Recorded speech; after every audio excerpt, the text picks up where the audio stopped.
સુનિલભાઈ ગોટબોલે આપ ગુજરાત રાજ્યના આધ્યાત્મિક કોર્ડિનેટર છો. છેલ્લા 2 દિવસથી આપ ભાવનગર પ્રેમવાહિની રથયાત્રામાં પધાર્યા છો અને 2 દિવસથી ભગવાનની ગાઈડલાઈન ને ડિસિપ્લિન સાથે રથયાત્રામાં આપને શું લાગ્યું અને ક્યાં ભગવાનના આશીર્વાદ લાગ્યા એ આપ ભાવનગરને સમિતિના દરેક લોકોને આશીર્વાદ 2 શબ્દોમાં જણાવશો. ઓમ શ્રી સાઈરામ.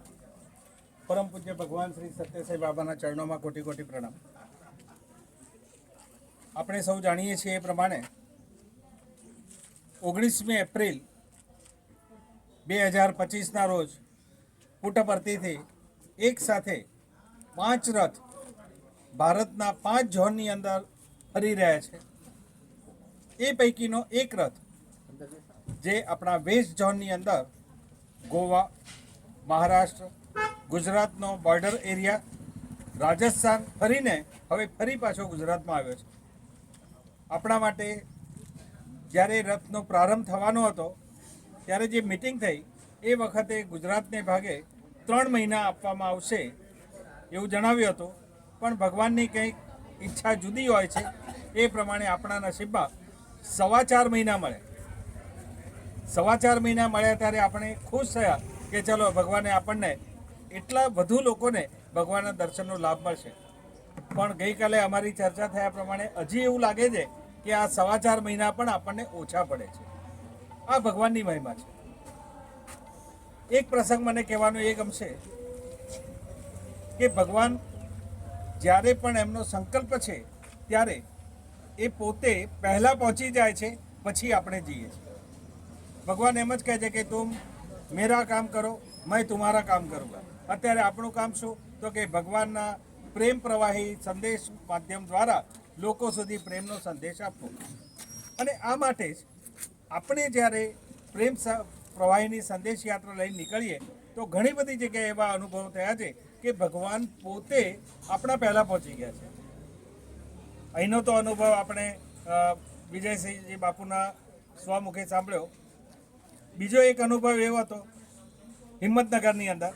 હિંમતનગરના જે દરબાર બાપુ જેઓ લંડનમાં રહે છે અને હિંમતનગર આપણે રથ માટેનું પ્લાનિંગ કરવા માટે ગયા એ વખતે ત્યાં આગળ પ્રશ્ન હતો કે નાઇટ રોડ ક્યાં કરાવવો. એ બાપુના કોઈ સ્ટાફ મેમ્બર પૈકી જે કોઈ હશે એણે આ વસ્તુ સાંભળી. એણે તરત જ લંડન ફોન કર્યો કે બાપુ સત્યસાઈ બાબાનો રથ અહીંયા આવવાનો છે એવું કંઈક સાંભળ્યું છે, તો કે મને એમનો નંબર આપો. વિસનગરના આપણા ડૉક્ટર વિનોદભાઈ પટેલ એમને નંબર મળ્યો. બાપુએ ત્યાંથી ફોન કરીને કહે છે લંડનથી કે રથ માટે હિંમતનગરનું ચિંતા મૂકી દો, રથ મારા પેલેસમાં રહે છે. પેલેસનું નામ પણ પ્રશાંતિ રાખેલું છે. એટલે જે હું કહું છું કે ભગવાન આપણા પહેલાં પહોંચે છે એનું આ ઉદાહરણ. ફક્ત એ પહોંચાડી દીધા. રથમાં પેલેસ જમવાની રહેવાની બધી વ્યવસ્થા મારા માણસો કરશે, તમે ચિંતા નહીં કરો. અને જે દિવસે રથ હિંમતનગરમાં એન્ટર થવાનો હતો અર્લી મોર્નિંગ 2 વાગે બાપુ પ્લેનમાંથી ઉતરીને અમદાવાદ ઉતર્યા. ત્યાંથી ટેક્સી કરીને હિંમતનગર સવારે 6 વાગે પહોંચ્યા અને રથ પછી 7:30 વાગે ત્યાં જાય છે. એમણે એમ કીધું કે જો ભગવાન મારા ઘરે આવતા હોય ને હું લંડનમાં, એમને 3 દિવસ રાત્રે ઊંઘ નથી આવી કે ભગવાન મારા ત્યાં આવે છે હું અહીંયા. એમણે કરંટ ટિકિટ લઈને પહોંચી ગયા. આ ભગવાન છે. હવે એક દરબાર છે, જ્યારે અહીંની પરિસ્થિતિ એનાથી જુદી છે કે રાજવી પોતે કે જેમનું નામ ભગવાને આપ્યું છે, જેમના કુટુંબ પર ભગવાનના આશીર્વાદ છે, એમના પણ બહુ ટાઈટ શેડ્યુલ હતા. મારે આશીષભાઈ સાથે પણ વાત થઈ હતી કે એમને બરોડા કંઈક પ્રોગ્રામમાં જવાનું છે. એટલે એમણે કીધું છે હા વાંધો નહીં, એક દિવસ મને આપો, હું મારા પ્લાનમાં વિચારું. અને આજે આપણે જોયું કે એ પ્લાન આજે સાકાર થયો. અને એ જે પ્લાન સાકાર થયો એની પાછળ બીજું કંઈ જ નથી. હું એટલું જ કહીશ કે માત્ર ને માત્ર ભગવાનની કૃપા, ભગવાનની ઈચ્છા. કારણ ભગવાન કહે છે કે મારી ઈચ્છા વગર પાંદડું પણ હલતું નથી, તો ઈચ્છા વગર આપણે શું પેલેસમાં જઈ શકત? આપણે સૌ સદનસીબ છીએ કે ભાવનગરના એ પ્રિન્સ જે મહારાજા છે એમના આમંત્રણ થકી આજે એમને પેલેસમાં જવું અને રાજવીનું આમંત્રણ લઈને ભગવાનને સાથે લઈને ત્યાં જવું, એનો જે આનંદ છે એ કંઈક જુદો છે. 2 દિવસથી હું ભાવનગરની અંદર છું. મને તો એટલું ગઈકાલના પ્રસંગની વાત કરીએ તો જે ઠેર ઠેર ભગવાનનું જે સામયું કરવામાં આવ્યું, જે સ્વાગત કરવામાં આવ્યું, આરતી કરવામાં આવી અને એ રીતે લોકોએ ભગવાનને સ્વીકાર્યા. ભગવાનને ભગવાન તરીકે ભક્તો તો છે જે એ માને જ છે, પણ અન્ય લોકો પણ ભગવાનને જાણતા થયા. એ બહુ ગૌરવની બાબત છે. સાંજે પ્રશાંતિ મંદિરની અંદર જ્યાં આપણો હોલ છે ત્યાં જે 56 ભોગનો એક કાર્યક્રમ થયો, એના થકી પણ ભગવાનને આપણે વિવિધતાપૂર્ણ નૈવેદ્ય અર્પિત કર્યો. 1 કલાકના જે ભજન થયા એ ભજનની અંદર સવારે જ મારે વાત થયા પ્રમાણે 1-2 જણા સાથે વાત થઈ કે ખરેખર કાલના ભજનમાં આપણે જો આંખો બંધ કરીને બેસીએ તો પ્રશાંતિ મંદિરમાં બેઠા હોય એવું જ આપણને ફીલ થતું. કારણ શું કે આપણે બધા એ ભગવાનની અંદર એટલા બધા ઓતપ્રોત થઈ ગયા હતા કે આંખ બંધ કરીએ ત્યારે આપણી સમક્ષ માત્ર અને માત્ર સંસારની દુનિયાવી બાબતો નથી, જે હતું એ માત્ર ભગવાન હતું. એ જ પ્રકારનો ભાવ હર હંમેશ દરેકની અંદર રહે, એ જ ભગવાન ઈચ્છે છે. આજે સવારે આપણે નીકળ્યા, ખૂબ સારી રીતે વાંચતા ગાજતા આપણે પેલેસની અંદર જે એન્ટર થયા અને વિજયસિંહજી જે અહીંના રાજવી એ પોતે બરોડાના એમના સામાજિક કાર્યક્રમોને રદ કરીને એમણે એક જ એમના જે વિધાન આવ્યું એની અંદરથી આપણે એક જ વસ્તુ જાણી કે ભગવાન જ્યારે મારા પેલેસમાં આવતા હોય તો મારી ફરજ છે કે મારે પોતે હાજર રહેવું. સામાજિક પ્રસંગો ગમે ત્યારે એટેન્ડ થશે પણ ભગવાન ફરી મારા ત્યાં ક્યારે આવશે?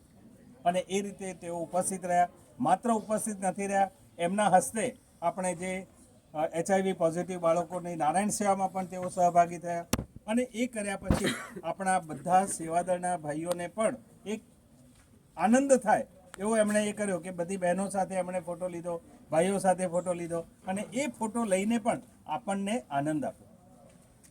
ભગવાન એમના દ્વારા આપણને આનંદ આપે છે, ભગવાન એમના દ્વારા આપણને પ્રેમ આપે છે, તો આપણું પણ કર્તવ્ય છે કે જ્યારે ભાવનગરના રાજવી આપણને પ્રેમ આપતા હોય તો આપણો પણ એમના પ્રત્યેનો પ્રેમ અનેક ગણો વધારવો જોઈએ. અને ભાવનગરનું રાજ્ય તો માટે તો એમ કહી શકાય કે જ્યારે બધા પરગણા એકત્ર થવા લાગ્યા ત્યારે સૌથી પહેલું પરગણું જો કોઈએ આપ્યું હોય ભારત સરકારને, વલ્લભભાઈ પટેલને, તો એ આપણા ભાવનગરના છે. એટલે આટલું મહત્ત્વ ધરાવતું આ રાજ્ય અને ત્યાં ભગવાનનું આગમન જે ભૂતકાળમાં થયેલું ઘણા વર્ષો પહેલાં, અને એ વખતે જ્યારે આવે ત્યારે અહીંનું જે શિરડી મંદિર, એ શિરડી મંદિરનું ભૂમિપૂજન પણ ભગવાનના હસ્તે થયું. તો આ ભૂમિ કેટલી પવિત્ર છે, આ પવિત્રતાને આપણે જાળવી રાખવી એના માટે આપણે અથાગ પ્રયત્ન કરીએ.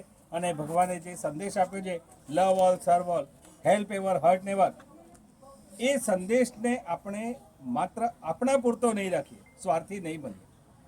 આ સંદેશને આપણે સમાજની અંદર આપો કે પ્રેમ થકી લોકોની સેવા કરો. સત્યસાઈ સંગઠનની અંદર ભાવનગરમાં ઘણી બધી સેવાઓ થાય છે. ભલે હું વધારે નહીં જાઉં પણ એક સંકલ્પ આજે આપણે કરીએ અહીંયા, બધા જને હું વિનંતી કરું છું કે વધારે નહીં પણ મહિનામાં 1 દિવસ આ સેવાકીય પ્રવૃત્તિમાં હું જોડાઈશ.